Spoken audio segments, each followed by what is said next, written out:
Деңиз жаныбарлардан кайсыл жаныбарды жесе болот? Мисалы, осьминог, креветка, ракушка жана башка ушул сыяктуу. Бизде деңиз жаныбарларынан балык гана атам. Мейли ал кит болобу, мейлиби? Мейли ал акула болобу, балык эле болсо болду. А мына осьминогдор балык эмес. Макулу деңиз жаныбар, деңиздеги морепродукталар бар да, толтура да. Креветкалар бар, башкалары бар.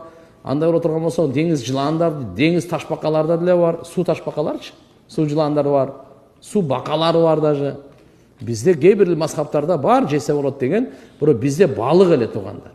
Ошон үчүн иншалла балыктын түрлөрүн жей бериңиздер, калганын кое туруңуздар. Айрым печенье шоколаддардын курамында уйдун эти бар экенин жесек болобу? Печеньелерде да уйдун этин кошобулар да?